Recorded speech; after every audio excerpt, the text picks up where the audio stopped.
আসসালামু আলাইকুম। আপনারা দেখছেন সিবিএন টিভি ইউএসএর সংবাদ বুলেটিন। সাথে আছি আমি আইনাল হক।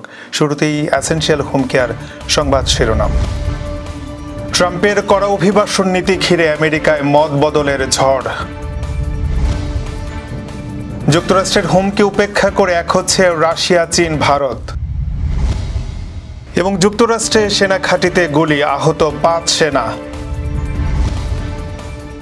শুনছিলেন এসেনশিয়াল হোম কেয়ার সংবাদ শিরোনাম। এবার বিস্তারিত। আবারও ক্ষমতায় ফিরে ডোনাল্ড ট্রাম্প কঠোর অভিবাসন নীতি চালু করলেও মাত্র ৭ মাসের মাথায় সেটির বিরুদ্ধে আমেরিকানদের মনোভাব নাটকীয়ভাবে বদলে গেছে। একসময় যেসব মানুষ অভিবাসন কমাতে চেয়েছিল, এখন তারাই বলছে ট্রাম্প প্রশাসন অতিরিক্ত কঠোর। সাম্প্রতিক দ্য ইকোনমিস্ট ইউগভ জরিপে দেখা গেছে ৫২% মার্কিনী ট্রাম্পের অভিবাসন নীতিকে অত্যন্ত কঠোর বলে মনে করে। হিস্পানিক, তরুণ এবং স্বতন্ত্র ভোটারদের বিরোধিতাও বেড়েছে। আইসির অতিরিক্ত অভিযান, আদালতের সুযোগ না দিয়েই অভিবাসীদের বিতাড়ন এবং অমানবিক বন্দিশালার মতো নানা অভিযোগ ঘিরে জনসাধারণের ক্ষোভ বাড়ছে। আরও গুরুত্বপূর্ণ, এখন ৭৯% আমেরিকান বিশ্বাস করে অভিবাসন দেশটির জন্য উপকারী। মাত্র ২৫% মনে করে অভিবাসীরা আমেরিকানদের চাকরি কেড়ে নিচ্ছে।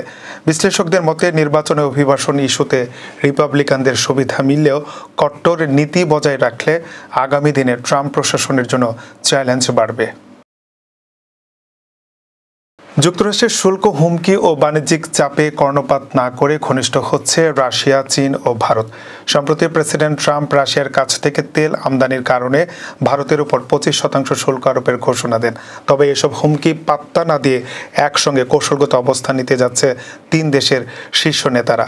চীনে অনুষ্ঠেয় সাংহাই সহযোগিতা সংস্থার সম্মেলনে অংশ নিতে ৬ বছর পর চীন সফরে যাচ্ছেন ভারতের প্রধানমন্ত্রী নরেন্দ্র মোদী। একই সম্মেলনে উপস্থিত থাকবেন রুশ প্রেসিডেন্ট পুতিন। বিশ্লেষকরা বলছেন, পশ্চিমা প্রভাবের বাইরে ৩ দেশের এই ঘনিষ্ঠতা বিশ্ব রাজনীতিতে নতুন একটি শক্তির মেরুকরণ তৈরি করতে পারে। যুক্তরাষ্ট্রের জর্জিয়ার ফোর্ট স্টুয়ার্ট সেনা ঘাঁটিতে গুলির ঘটনায় অন্তত ৫ সেনা আহত হয়েছেন। স্থানীয় সময় বুধবার সকালে অতর্কিতভাবে গুলি চালায় এক বন্দুকধারী। সিএনএন-এর খবরে বলা হয়, হামলার পরপরই সেনারা হামলাকারীকে আটক করে। আহতদের হাসপাতালে ভর্তি করা হয়েছে, যাদের মধ্যে ৩ জনকে অস্ত্রোপচার করতে হয়েছে। সন্দেহভাজন কর্নেলিয়াস র্যাডফোর্ড নিজেও একজন সেনা ও সার্জেন্ট পদে কর্মরত ছিলেন। তবে কী কারণে তিনি হামলা চালিয়েছেন তা এখনও নিশ্চিত নয়। ফোর্ট স্টুয়ার্ট সেনা ঘাঁটিটি যুক্তরাষ্ট্রের বৃহত্তম সামরিক স্থাপনাগুলোর একটি। ঘটনাটি নিয়ে গভীর উদ্বেগ প্রকাশ করেছেন জর্জিয়ার গভর্নর ও হোয়াইট হাউস। প্রেসিডেন্ট ট্রাম্প বিষয়টি নজরে রেখেছেন বলে জানানো হয়েছে। এবার কর্ণফুল ইনকাম ট্যাক্স সংবাদ শিরোনাম। অ্যাস্টোরিয়া ফ্রেন্ডস সোসাইটি ইউএসএ ইনকের বার্ষিক বনভোজন। ছাত্র জনতার গণ অভ্যুত্থানে শহীদের রুহের মাগফিরাত কামনায় রূপগঞ্জে দোয়া মাহফিল। চট্টগ্রামে পানির স্রোতে ধসে পড়ে ব্রিজ, যান চলাচলে বিঘ্ন। সরকারের দ্বিতীয় অধ্যায় শুরু, প্রধান কাজ সুন্দর নির্বাচন, বললেন প্রেস সচিব। এবং বাংলাদেশ সীমান্ত ঘেঁষা এলাকায় আদিবাসীদের অস্ত্রের লাইসেন্স দিচ্ছে ভারত। আবারও স্বাগতম সিবিএন টিভি ইউএসএর সংবাদ বুলেটিনে। শুনছিলেন কর্ণফুল ইনকাম ট্যাক্স সংবাদ শিরোনাম। এবার বিস্তারিত। নিউ ইয়র্কের অন্যতম বৃহৎ সামাজিক সংগঠন অ্যাস্টোরিয়া ফ্রেন্ডস সোসাইটি ইউএসএ ইনকের বার্ষিক বনভোজন ও মিলন মেলা অনুষ্ঠিত হয়েছে। গত রবিবার রেইনি পার্কে এই আয়োজনে ৫ শতাধিক অ্যাস্টোরিয়াবাসী ও আমন্ত্রিত অতিথি অংশ নেয়। প্রধান অতিথি ছিলেন মিলেনিয়াম টিভির ডাইরেক্টর ইঞ্জিনিয়ার আব্দুল খালেক এবং গেস্ট অফ অনার ছিলেন বিশিষ্ট ব্যবসায়ী ও রিয়েলটর তুষার ভূঁইয়া। বনভোজন উদ্বোধন করেন লায়ন্স ক্লাবের সাবেক সভাপতি আহসান হাবিব ও প্যারালিগেল মোহাম্মদ আলী। অনুষ্ঠানে সভাপতিত্ব করেন আবুল বাশার মিলন এবং সার্বিক তত্ত্বাবধানে ছিলেন আহ্বায়ক আজহার ইসাক খোকা। রেফেল ড্র, খেলাধুলা, সাংস্কৃতিক অনুষ্ঠান, সুস্বাদু খাবার ও নানা আকর্ষণে দিনটি ছিল উপভোগ্য। প্রথম পুরস্কার ছিল স্বর্ণালঙ্কার। এছাড়াও ছিল ৬৫ ইঞ্চি টিভি, ল্যাপটপ, আইপ্যাড সহ ১১টি আকর্ষণীয় উপহার। নারায়ণগঞ্জের রূপগঞ্জে জুলাই গণ অভ্যুত্থানে শহীদ ছাত্র জনতার আত্মার মাগফিরাত কামনায় দোয়া মাহফিল ও আলোচনা সভা অনুষ্ঠিত হয়েছে। বুধবার রূপগঞ্জ সাব রেজিস্ট্রি অফিসে দলিল লেখক ও স্ট্যাম্প ভেন্ডার কল্যাণ সমিতির আয়োজিত অনুষ্ঠানে সভাপতিত্ব করেন সমিতির সভাপতি হাবিবুর রহমান বাবুল।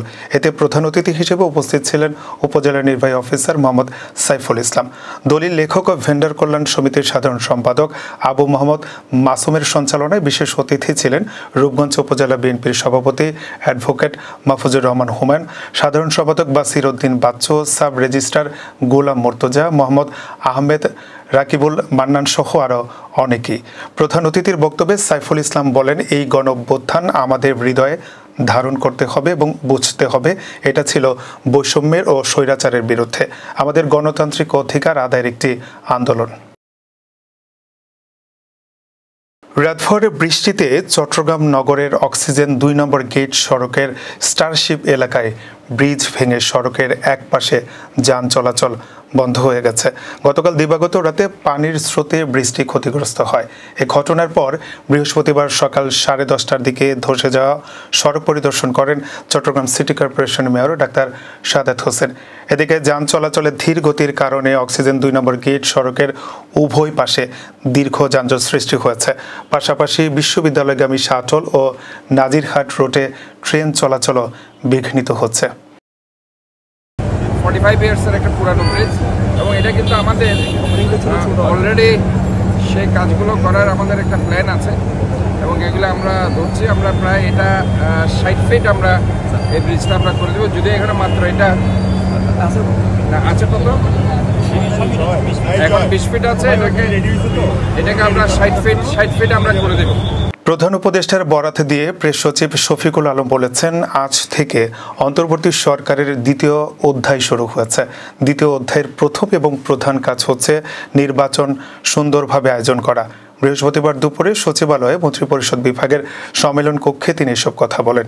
এর আগে সকাল 10:30টায় মন্ত্রিপরিষদ কক্ষে উপদেষ্টা পরিষদের বৈঠক শুরু হয়। দুপুরে এই বৈঠক শেষ হয়। বৈঠকে সভাপতিত্ব করেন প্রধান উপদেষ্টা ডক্টর মোহাম্মদ ইউনূস। প্রধান উপদেষ্টার প্রেস সচিব বলেন, বৈঠকে অনেকগুলো বিষয় আলোচনা হয়েছে।